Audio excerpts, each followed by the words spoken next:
Hi guys, today's discussion on the technique, we're going to look at rise. Rise is another huge topic. I talked about CBM and CBMP in my last video, and that's also a huge topic, one that I didn't really even scratch the surface of. But trying to keep these videos in bite size and not be too overwhelming, we're going to look specifically at the difference in rise on the man's heel turn and the lady's heel turn. So we have to take a moment and look at the fact that sometimes we don't have rise on heel turns. We have some examples in quick step, for instance, when we do the zigzag, back lock, and running finish, which is now in your book as an additional figure. There's no rise coming out of that heel turn for the lady. We also, if we look into the gold syllabus in Foxtrot, where we have a twist turn, the lady's dancing a heel turn with no rise. And in tango, we have something called a heel close, and we used to refer to that as a tango heel turn. I often heard it talked about that way, but it's a closing of one heel to the other using a pointing alignment, so we don't have that turning action with the feet together like we would do in the swing dances or heel turns where we have rise. So in tango, that's called now a heel close, and we would do that as we go into an oversway in the gold syllabus. So we're not going to look at those heel turns, and I want to address a little bit of body rise, foot rise, and then the difference in the man and the lady's rise. One of the first things we want to understand, though, that we're not rising per se to rise or to go up. So you're not necessarily getting your head going closer to the ceiling. If we're standing on the foot and we roll our weight forward, as the heel releases from the floor, we roll through the metatarsal joint and through the toes. That's the type of action that we're doing when we're doing this rise. We're intending to move forward. We're not trying to pop up. And it's important to understand that not only for the quality of the dancing and the appearance, but also for keeping the partnership together, because so often, and especially for the ladies, they'll put their feet together and just stop. So the way that it's described in the technique, so one of the things we're doing here in these videos is explaining how the book is written so that you can use it as a reference and then understand the practical application. So wherever you look at ladies' heel turns, whether it's natural turn or reverse turn in Foxtrot, any of your telemark actions, double reverse spin, the technique will tell you that the lady commences to rise at the end of one. She commences to rise but has no foot rise. And in the book, NFR means no foot rise. So then what kind of rise does she have? Well, she has a body rise. Now, that's not necessarily addressed here, and sometimes you'll have people talk about leg rise as if it's different from body rise. I've heard some people say, well, we can rise in our legs, we can rise in our feet, we can rise at our waist, we can rise at our neck. But in truth, of course, your entire spine is made up of multiple joint spaces. So we can rise or lengthen through the entire spine.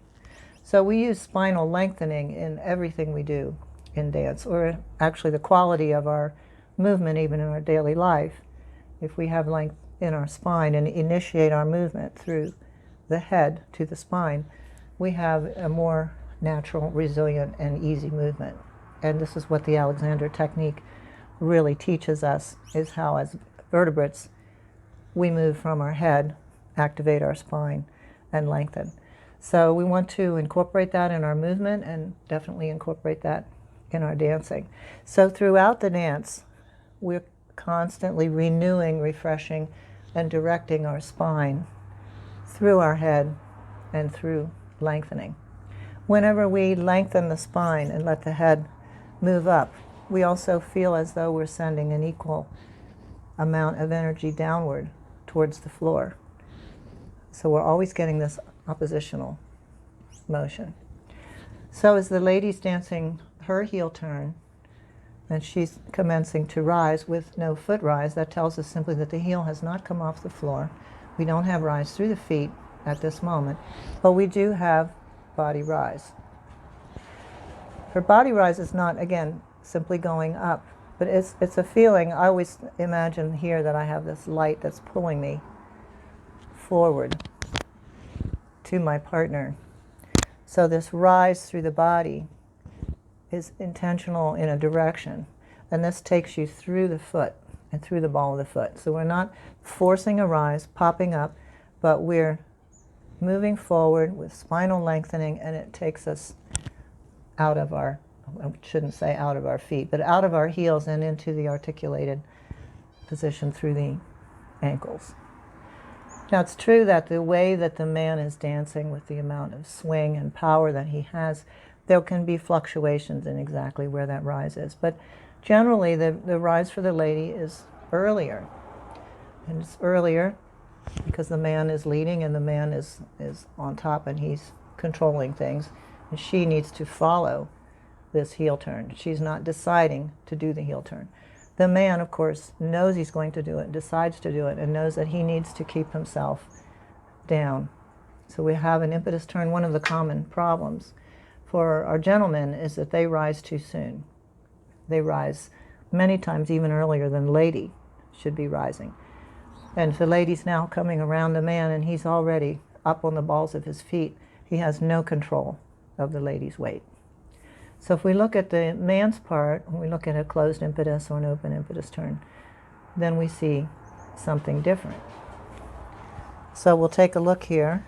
So we'll go to page 49 and look at the closed impetus turn for the man. And it is specified that the man dances a heel turn on step 2, where the right foot closes to the left foot. The rise is at the end of 2. So this is later, and that's very, very helpful to remember that the man needs to control this action. He does the same thing if he's coming out into promenade that the lady does. He doesn't deliberately go up or pop up or rise for the sake of rising. He moves up through his body and his spine moves directionally across his feet. And so again, it's that movement through the foot that creates that rise. So no popping. Now there are other types of rise. So when we're talking about the different types of rise, we could go down one pathway, but we could go down another pathway. We could talk about foot rise, body rise, etc. Or we could also talk about swing rise and pressure rise. So this is a whole another topic on rise. For instance, we have the impetus turn that we're talking about for the man. We're talking about dancing an open impetus turn, and then he presses out. That's a pressure rise. And then if we would look at some of the other figures that we're doing where we're moving with the feet open, we have more often swing rises. We may have both types of rise in one figure. If we dance a chassé, and we have many chassés in waltz and in quick step, as we swing from 1 to 2, we have a swing rise. And as the feet close and we press out to finish our chassé, we have a pressure rise. So there we have those two types of rise in the same figure. So this is another topic, and we can look at some different figures and talk about those type of rises. But today we're looking at the foot rise, the body rise, and the timing of the foot rise, the fact that the man will rise later than the lady, and then not secondary to that, but very important to remember, we're not rising for the point of just rising. We're rising as a reaction to the body rise, which creates fullness, collects our partner, and an intention to lengthen the spine, and an intention to go somewhere which takes us through the foot bones and out through the toes. So we don't want to pop up to the ceiling. The man needs to keep his heel turned down so he can secure the lady. And we didn't talk about the brush action, but I find this is really helpful for my students to understand, for the gentleman, that they are supposed to create that brush in the girl. Now, it's true if I'm not trained and I don't know how to track my legs or move my legs under my center, if I don't understand my response to his rise, I won't do it anyway. But so often our gentlemen are already in promenade as they close their feet. So we want to secure the lady. We want to understand that it's our rise as her feet are moving towards each other, her legs are closing towards each other. I want to secure that beautiful brush of her feet. And I'd like rhythmically, if we're dancing waltz, for that to be right on the and of 2. And I feel in dancing as the leader, it really helps to picture what you're trying to get your partner to do. And it's in this case then that the lady is able to make a beautiful shape with her head as the man collects her and collects her feet together before we use that pressure to move into promenade. And this gives us that beautiful moment of stillness. Forward and up and left. And then let that take your leg into the turn. Instead of doing, I'm going forward.